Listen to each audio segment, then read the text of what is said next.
নমস্কার বন্ধুরা, welcome to my YouTube channel my daily ট্রেডিংয়ে আপনাদের স্বাগত জানাই। একটা মিনি ব্লগ নিয়ে আপনাদের সামনে উপস্থিত হলাম। ব্লগটাতে আজকে আমি থাম্বনেল দিয়েছি, শেয়ার মার্কেটে ভুল করেও আমাদের শিক্ষা হয় না, তার কারণটা কী। দেখুন, কোনো একটা শেয়ার নিচ থেকে র্যালি করলো, র্যালি করার পর তার যদি একটুখানি রিট্রেসমেন্ট করে, আমরা ভাবলাম বোধহয় এবারে কিনলে পরে বোধহয় পরের দামটা উঁচু দামে পাবো। এটা সবসময় মনে হয়, যখনই শেয়ার আমরা কিনি, কেনার পরই মনে হয় উপরে পাবো, কিন্তু আসলে ক্ষেত্রে দেখা যায় শেয়ারের প্রাইসটা কিন্তু ক্রমশ নিচের দিকে নামতে থাকে। তার কারণটা কি আমরা ঠিক জানি না, বুঝি না কতটা নামতে পারে না নামতে পারে, কারণ নিচে কত পর্যন্ত আসতে পারে বা উপরে কত পর্যন্ত যেতে পারে তার সঠিক কোনো মূল্যায়ন করা আমাদের মতন সাধারণ ট্রেডারদের পক্ষে সম্ভব হয় না। আমি অ্যাজ এ ট্রেডার হিসেবে বলছি, কারণ আমি তো আর কোনো বড় কোনো লোক নই, আমি খুব সামান্য আপনাদের মতনই একজন ট্রেডার। আমি যেগুলো ভুক্তভোগী সেগুলি আমি বেসিক্যালি আপনাদের সঙ্গে সোশ্যাল মিডিয়ায় আমার ইউটিউবের থ্রু দিয়ে আমি শেয়ার করার চেষ্টা করি। যে ভুল আমরা সবসময় করেও কিন্তু আমরা তবু শেয়ার মার্কেটে থাকার চেষ্টা করি, এক্সিস্ট করার চেষ্টা করি, যাতে ভুল থেকে আমরা শিক্ষা পাই। কিন্তু শিক্ষা পেলেও আমরা সেই ভুলটা বারবারই করে থাকি। যেমন ধরুন, এই যে একটা শেয়ার দেখতে পাচ্ছেন, শেয়ারটার নামটা আমি বললাম না, শেয়ারটার নিচ থেকে দেখুন র্যালি করে উপরে গেছে।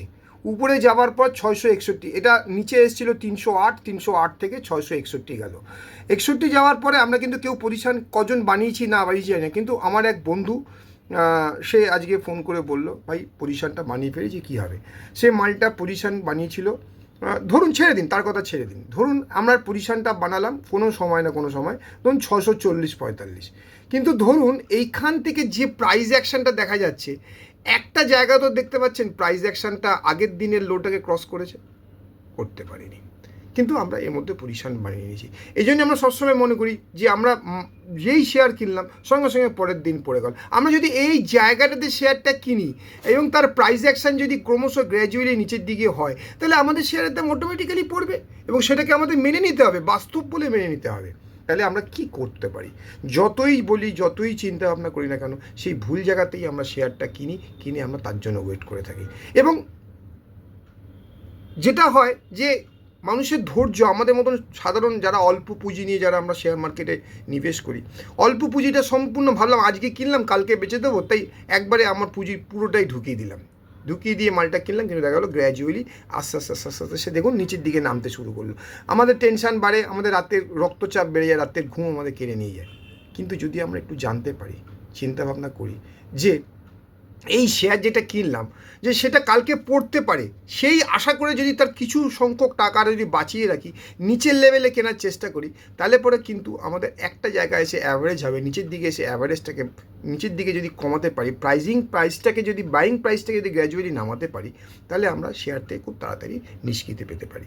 তার জন্যই বলছি, যেমন ধরুন এই চার্টটা দড়ি, এই যে উপর থেকে নিচে পর্যন্ত র্যালি করলো, কিনে যে একটু রিট্রেসমেন্ট করে আমরা কিনে ফেললাম, ধরুন 661 টাকা টপ মেরেছে, কিনে 640 টাকায় কিনেছে, কেউ 540 টাকায় কিনেছে, কেউ 580 টাকায় কিনে তারা সবাই নিচে দেখছে, কিন্তু আমরা জানি না যে শেয়ারটা কত পর্যন্ত নামতে পারে। যাক, আজকে একটা ট্রিক্স আপনাদের সামনে বলে যাচ্ছি, যে কোনো শেয়ার যখন নিচ থেকে উপরে র্যালি করে তার একটা রিট্রেসমেন্ট হয়, সেই রিট্রেসমেন্টটা হয়, প্রথম রিট্রেসমেন্ট 23.6%, তারপর 38.2%, তারপর হচ্ছে কি 50%, তারপর হচ্ছে 61.8%, 76.8%, 78.6% পর্যন্ত কিন্তু রিট্রেসমেন্ট হতে পারে। তখনই কিন্তু ওইটা হচ্ছে লাস্ট রিট্রেসমেন্ট। যদি এর নিচে যদি আগের যে বটমটা ছিল সেটা যদি ভেঙে যায়, তাহলে কিন্তু সেই শেয়ারটাতে থাকা উচিত না। তো সুতরাং তবু আমাদের গোল্ডেন রেশিও বলে 61.8% পর্যন্ত একটা কোনো শেয়ারের রিট্রেসমেন্ট আসে কিনলে পরে, সেখানে যদি একটা প্রাইস অ্যাকশন যদি পজিটিভ দেখা যায়, অর্থাৎ আগের দিনের হাইটাকে কেটে যদি শেয়ারটা স্টে করে, তাহলে কিন্তু শেয়ারটা পরবর্তীকালে একটা আপওয়ার্ড মুভমেন্টের দিকে যেতে পারে। এই কতগুলো জিনিসকে মাথায় রেখে আমাদের কাজ করতে হয়। যে শেয়ারটা কথা আমি বলছি, নাম করলাম না, কিন্তু বর্তমানে শেয়ারটা ট্রেড করছে 485-86 টাকায়। আমার মনে হচ্ছে এই শেয়ারটা 440 টাকা পর্যন্ত আসতে পারে, এবং 440 টাকায় যদি অ্যাভারেজ করা যায়, তাহলে যদি এখানে একটা পজিটিভ মুভমেন্ট ক্রিয়েট করা যায়, তাহলে কিন্তু আপওয়ার্ড মুভমেন্ট পাওয়া যেতে পারে, ভবিষ্যতের দিকে নজর করা যেতে পারে। যাই হোক, এই চ্যানেলে আমি যেটা বলি সেটা সম্পূর্ণ এডুকেশনাল পারপাস, এটা কোনো রকম বাই সেলের এখানে রেকমেন্ডেশন করা হয় না। এটা যেটা আমি বুঝি, যতটুকুনি আমি বুঝি সেটুকুনি আমি আপনাদের সঙ্গে শেয়ার, আমি এই ইউটিউবের থ্রু দিয়ে আপনাদের সঙ্গে শেয়ার করার চেষ্টা করি। আমি আপনাদের মতনই সাধারণ একজন ট্রেডার, সেটা বললাম। যাই হোক, যে শেয়ারটার নামটা আমি বললাম না, আমার বন্ধু যদি বলেছেন, যদি মনে হয় দেখে নেবেন কত পর্যন্ত আসতে পারে।